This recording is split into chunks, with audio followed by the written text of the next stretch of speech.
बीती रात पाकिस्तान ने भारत में घुसकर भारतीय ठिकानों को निशाना बनाने की कोशिश की, जिसे भारतीय सेना के एयर डिफेंस सिस्टम ने पूरी तरह से नाकाम करने का काम किया है। भारतीय वायुसेना ने बीती रात अपने 3 प्रमुख वायु रक्षा हथियार प्रणालियों पेचोरा मिसाइल सिस्टम, स्वदेशी विकसित समर प्रणाली और anti aircraft gun AD gun का प्रभावी उपयोग किया और पाकिस्तान की मिसाइलों को हवा में ही मार गिराया।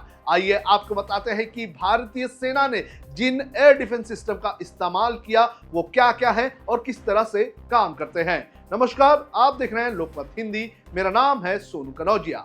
सबसे पहले बात करेंगे पेचोरा मिसाइल सिस्टम की। पेचोरा, जिसे S-125 के नाम से भी जाना जाता है, एक सोवियत निर्मित सतह से हवा में मार करने वाली मिसाइल प्रणाली है। इसे 1974-75 में भारतीय वायुसेना में शामिल किया गया था और तब से ये भारत की वायु रक्षा का एक महत्वपूर्ण हिस्सा रही है। ये प्रणाली कम ऊंचाई पर उड़ने वाले विमानों, हेलीकॉप्टर्स और ड्रोन जैसे लक्ष्यों को प्रभावी ढंग से निशाना बना सकती है।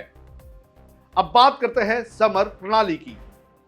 समर यानी कि surface to air missile for assured retaliation भारतीय वायुसेना की एक स्वदेशी विकसित एयर डिफेंस सिस्टम है। इसे पुराने रूसी वैम्पल R-73 और R-27 एयर टू एयर मिसाइलों को पुनः उपयोग करके विकसित किया गया है। समर प्रणाली की अधिकतम मारक दूरी 12 किलोमीटर है और ये 2 से 2.5 मैक की गति से उड़ने वाले लक्ष्यों को निशाना बना सकती है। इस प्रणाली में ट्विन ट्रॉट लॉन्च प्लेटफॉर्म है जो एक साथ 2 मिसाइल दाग सकती है। एंटी एयरक्राफ्ट गन, जिसे एडी गन भी कहा जाता है। भारतीय वायुसेना ने हाल ही में नई एंटी एयरक्राफ्ट गन प्रणालियों को अपने बेड़े में शामिल किया है, जो पुराने L-70 गनों का उन्नत संस्करण है।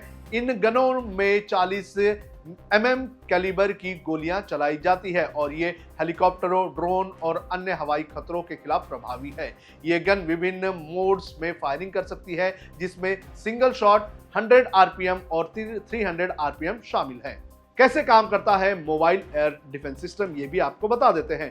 कोई भी mobile air defence system radar और अन्य सेंसरों की मदद से अपना काम करता है। इसका मुख्य लक्ष्य होता है डिटेक्ट करना, ट्रैक करना और हवाई खतरों से भिड़ना। मोबाइल एयर डिफेंस सिस्टम की सबसे बड़ी खूबी यह है कि इसे फौरन कहीं पे भी तैनात किया जा सकता है। इसमें लगे रडार और अन्य सेंसर दुश्मन के हवाई खतरों को ट्रैक करते हैं। अन्य सेंसर्स में इंफ्रारेड कैमरा, रेंज फाइंडर्स आदि शामिल हैं। जैसे ही दुश्मन की मिसाइल को ट्रैक किया जाता है, उसके बाद शुरू होता है एंगेजमेंट। इस एंगेजमेंट में मोबाइल एयर डिफेंस सिस्टम से मिसाइलों को फायर किया जाता है, जो दुश्मन की मिसाइलों से टकराकर हवा में ही सारा खेल खत्म कर देती हैं।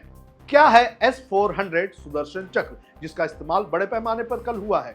S-400 एक mobile surface to air missile system है। यहाँ मोबाइल से मतलब है कि इसे एक जगह से दूसरी जगह पर पहुंचाया जा सकता है। इस सिस्टम को साल 1990 के दशक में रूस में डेवलप किया गया था। तब इसे S-300 सिस्टम के नाम से जाना जाता था और अब इसे अपग्रेड किया गया है। साल 2017 में इसे सेवा देने के लिए अप्रूव किया गया था। रूस अब इससे भी एडवांस S-500 सिस्टम पर काम कर रहा है। रिपोर्ट्स के अनुसार रूस से इस एयर डिफेंस सिस्टम को खरीदने के लिए भारत ने कुछ साल पहले ही डील की थी। रिपोर्टों के अनुसार अब तक ऐसे 3 एयर डिफेंस सिस्टम देश में लगाए गए हैं और ऑपरेशनल हैं। S-400 सुदर्शन चक्र की प्रमुख खूबियां क्या हैं, ये भी आपको बता देते हैं। रिपोर्ट्स के अनुसार S-400 एक साथ 300 टारगेट्स पर नजर रख सकता है और उनमें से एक बार में 36 टारगेट्स पर हमला करके हवा में उसे बर्बाद कर सकता है। रिपोर्ट्स की माने तो इस एयर डिफेंस सिस्टम में 4 प्रकार की मिसाइलें सुरक्षा के लिए तैनात होती हैं। 40N6 एक लॉन्ग रेंज मिसाइल जो 400 किलोमीटर तक जाकर दुश्मन की मिसाइलों को और फाइटर जेट्स को तबाह कर सकती है। 48N6 की रेंज 250 किलोमीटर तक है और ये 9M96E और 9M96E2 शॉर्ट रेंज मिसाइलें, जिनकी रेंज 120 किलोमीटर तक है, ये सभी तेजी से दुश्मन के मिसाइलों की ओर बढ़ती है और उनसे टकराकर उन्हें खत्म करने का काम करती है। तो इस तरह से भारतीय एयर डिफेंस सिस्टम ने कल अपनी खूबियां बताई और पाकिस्तान ने जो मिसाइल्स दागे थे उनमें से कई सारे मिसाइल्स को हवा में ही मार गिराने का काम भारतीय एयर डिफेंस सिस्टम ने किया है, जिसकी तारीफ लगातार हो रही है।